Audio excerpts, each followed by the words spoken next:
Guess the time. Guess করে দেখি কে পারেন আমারে বলতে যে এখন কয়টা বাজে। ও প্রত্যেক দিন যাওয়ার সময় দেখি বসে আছে ওই দোকানের কারো মনে হয় প্রত্যেক দিন দেখি যদি বসে আছে। গেস করেন যে কয়টা বাজে, দেখি কে বলতে পারেন। আমি টাইমটা দেখে রাখি, তাহলে পরে বলবো না দেখি যে কে রাইট গেস করে। কেউ যদি ঘন্টা সঠিক বলে তাহলে বলবো না ঘন্টা সঠিক, আর যদি কেউ বলে মিনিট সঠিক সহ তাহলে তো কথাই নাই।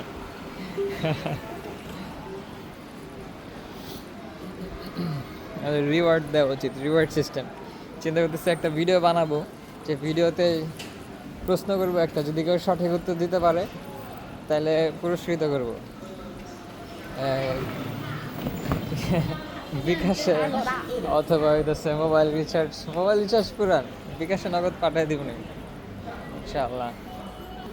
এখন যাচ্ছি হতেছে একটা একটা স্ন্যাক্সের দোকানে, এখান থেকে কিছু স্ন্যাক্স নিব। স্ন্যাক্স বলতে একটা জিনিসই নিব, স্ন্যাক্স বলতে একটা জিনিস নিব। এরকম একটা দোকান, এদিকে সামনে একটা দোকান আছে, খালি স্ন্যাক্সই পাওয়া যায়, যায় দেখা। চাইনিজ দই খাইলাম ওদিন, ভালোই লাগে, দই নিয়ে যায় বাসা। এই যে পোলাপেন খেলে এমনি করে, এই যে চেয়ারের মতো বইসা রাবার আলা, এরপরে যে লাফায়। আমরা যেমন বাঙালি করে মাঝে মধ্যে ওই যে 2 হাত দিয়ে ধইরা তারপর ওই যে লাফ দেওয়া, এইরকম। তো ওরা তো সেরকম লাভ দেয়।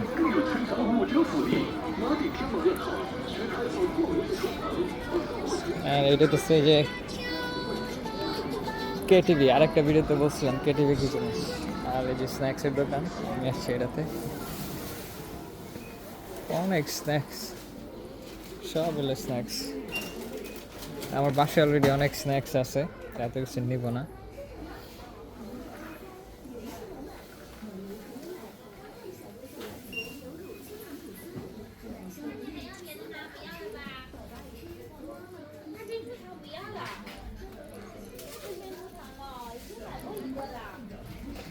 রান্না করা খাবারও পাওয়া যায় এদিকে।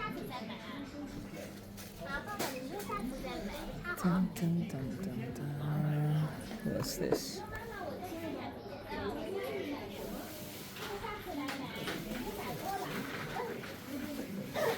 ঝাল মনে দেখুন,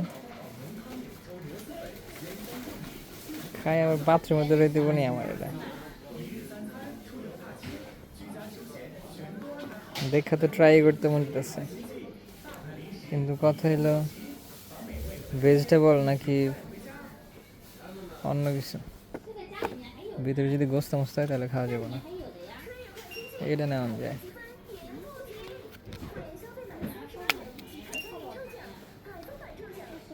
চ্যাম্পিয়ন শাং ইয়ে,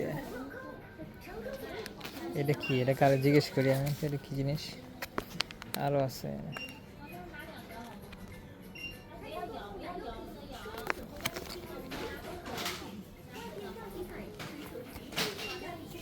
জিজ্ঞেস করতে হবে যে এনে কি কোনটা।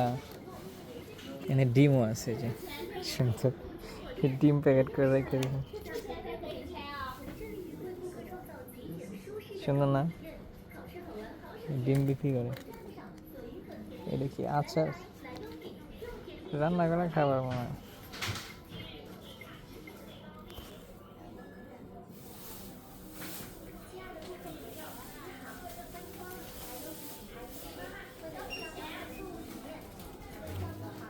ক্যামেরা কোনটা ভালো লাগে? এই জুম, এটা চারিদিকে ক্লিয়ার, এটা হলো শুধু যেটা সামনে এটাই ক্লিয়ার, এটাই থাকে। যে বড় বড় ডিম, কোয়েলের ডিম, ছোট ছোট ডিম, সসেজ, সব সসেজ, এগুলো হলো ডিম, হাঁসের ডিম, আস্তা সম্ভবত সেদ্ধ করে।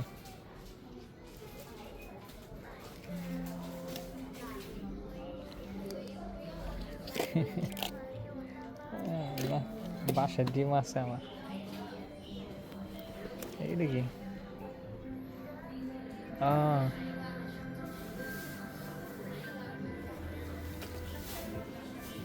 এইটা কি? হ্যাঁ, কত কিছু এগুলা। আমি খালি চিন্তা গোস্ত নাকি, গোস্ত না হলে খাওয়ান যাবো, আমার কোনো অসুবিধা নেই। শাকসবজি হলে তো হালাল। এই যে ভুট্টার দানা, এটা তো হালাল অবশ্যই, কিন্তু টাকা নষ্ট।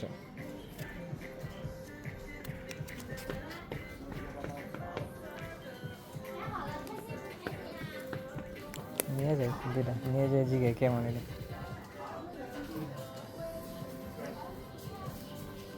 এটা নেব না। এটা হচ্ছে চাইনিজ একটা খাবার, এটারে বলে সি ইউ টুমরো, মানে হচ্ছে আগামীকাল দেখা হবে। আর এটা বলার কারণও আছে, এটার কারণ হচ্ছে কি, এটা খাইলে একদিনে হজম হয় না, দ্বিতীয় দিন বাথরুমে দেখা যায় এটা। এর লেগে চাইনিজরা এটার নাম দিচ্ছে সি ইউ টুমরো, মানে আগামীকাল দেখা হবে। এটা মাশরুম একটা, এই যে মাশরুম, নাম দিচ্ছে আগামীকাল দেখা হবে, সি ইউ টুমরো। এই সব বিস্কিট মিস্কিট আরে যাবে, কত কিছু বাংলাদেশের মতো হালকা চাইনিজ বিস্কিট।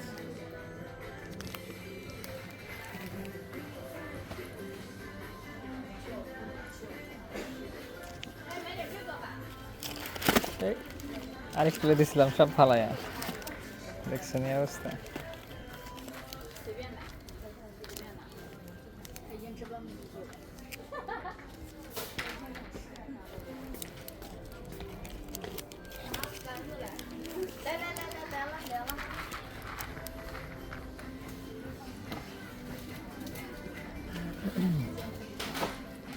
বিস্কিট টিস্কিট বাসায় অনেক আছে, বিস্কিট নাইকা আসছে এদিকে, নাইকা চাইনিজ।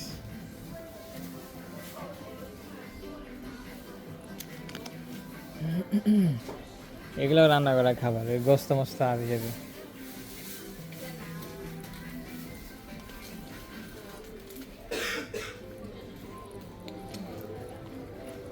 আইসক্রিম এর ভিতরে মিক্স করে তারপরে খায়। এটা হচ্ছে স্টার ইসের মনে হয়, স্টারবাক্সের ক্যাফে লাটে, খাই নাই এখনো। আর হইতেছে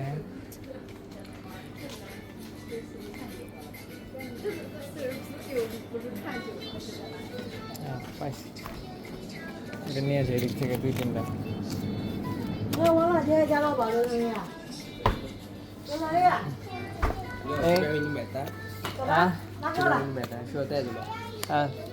这个是什么？这个是肉还是菜？不是肉是吗？对，这个呢？这个也是菜吗？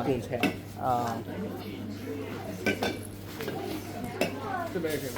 টাকা পে করি। আচ্ছা, আমি জিনিসপত্র নিলাম আমার যেগুলো নেওয়ার কথা, এখন এই যে ব্যাক করতেছি। এদিকে যে কাজ চলতেছে লম্বা ক্রেনে, ওদিকে যে অক্ষর টক্ষর চেঞ্জ করতেছে মনে হয়, সকালবেলা দেখছিলাম চেঞ্জ করতেছে, এখন ওরা চেঞ্জ করতে এসে, মানে হইলো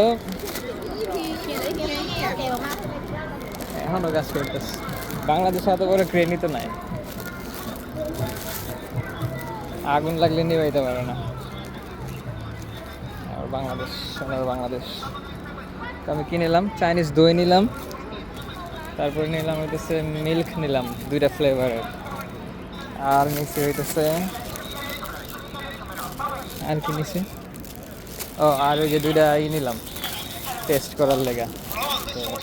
ভেজিটেবল জিজ্ঞেস করে নিছি আগে যে এটা কি ভেজিটেবল নাকি গোস্ত, পরে কইলো যে না এটা ভেজিটেবল, কারণে নিলাম। এই যে রাস্তাঘাট আমাদের মানে চায়নাতে মুখ দিয়ে আমাদের বের হয়ে গেছে, আল্লাহ আমাদের না এগুলো সব বাইঞ্চের জিনিস, আমার দেশ বাংলাদেশ। তো এখানে যে সব কিছু চকচক করে দেখা যায়, যে গাড়ি ঘোড়া, তারপরে মানুষের জামা কাপড় থেকে শুরু করে রাস্তাঘাট সব চকচক করে। তো এখানে মানে এটা বলার উদ্দেশ্য হইতেছে বাংলাদেশটা এরকম গরিব বানায় রাখছে, কারণ হইতেছে যেন ওই অনুদান পায়, অন্য দেশের কাছে যেন ভিক্ষা চাইতে পারে। এই কারণে বাংলাদেশের রাস্তাঘাট ঠিক করা হয় না। তারপরে এই যে বাস টাস ভাঙা টাঙা এগুলো রাস্তায় চলে। বিভিন্ন দেশ থেকে আমাদের দেশে অনুদান আসে, এগুলো ধরেন যে আপনারা খবরও পান না, নিউজেও আসে না। আর বাংলাদেশের এই পরিণতি হওয়ার একটা মূল কারণ হইতেছে টিভি চ্যানেল।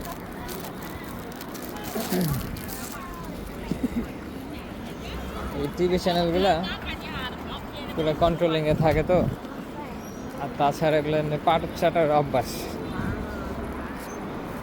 এই কারণে হলো দেশের এই অবস্থা। প্রধানমন্ত্রী কি করলো না করলো এগুলো নিয়ে নিউজ খালি, যে প্রধানমন্ত্রী একজনের বসতে দিল, প্রধানমন্ত্রী এটা করলো। তো প্রধানমন্ত্রী কি দেশের মালিক? দেশকে কিনে নিছে? ব্যাপারটা মানে এরকম যে উনি দেশের মালিক হয়ে গেছে, প্রধানমন্ত্রী হইয়া। দেশের মালিক জনগণই। এই যে এরকম উল্লাপাল্লা কথা গেলে যে কি কইলো যে ধানের শীষ হাতে তুলে দিছে 1979 সালে, এরকম উল্লাপাল্লা কথা কইলে তো জনগণ সংসদে যায় এগুলারে দৌড়ানি দিব।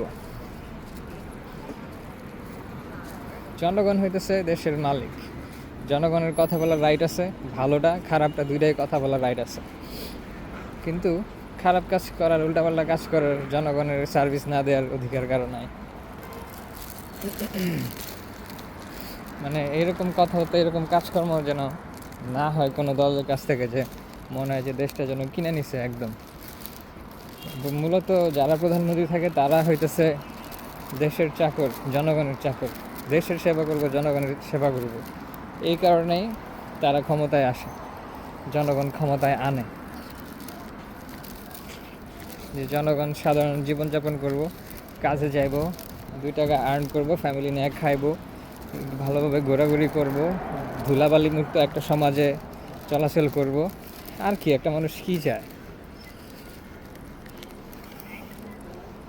বাংলাদেশের মানুষ এই গরিব বানায়া ওই ইয়াং পোলাবানগুলারে রাস্তায় নামাই দিছে যে ই করার লেগে।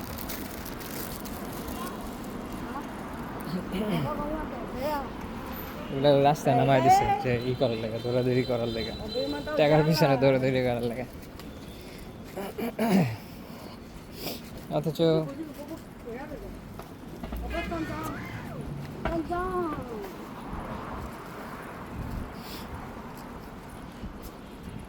বাংলাদেশের জনগণের উপরে টোটাল দোষটা তো দেওয়া যায় না। দোষটা হইতেছে ইসেরও, মানে সরকারে যে থাকে ওনাদের নিজের স্বার্থে জনগণের স্বার্থ ভুলে যায়। মনে করে ক্ষমতায় আমি আছি, এখন সব আমার। এটা হচ্ছে বড় ভুল।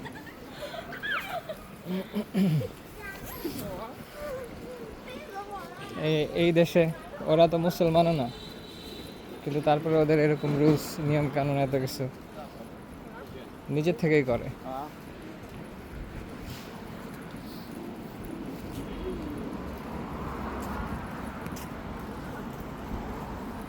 আর বাংলাদেশে দল মত, দলের শেষ নাই, এতগুলা দল। সবাই যদি দেশের ভালো চায়, এতগুলা দলের দরকার আছে?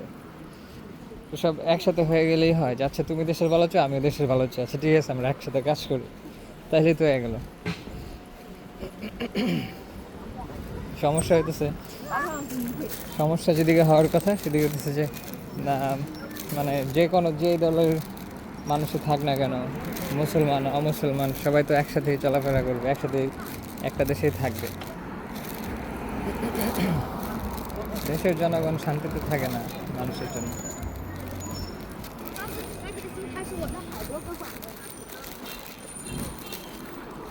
দৌড় দিলাম একটা রাস্তা। আচ্ছা ব্যাক করি, পরে কথা বলি।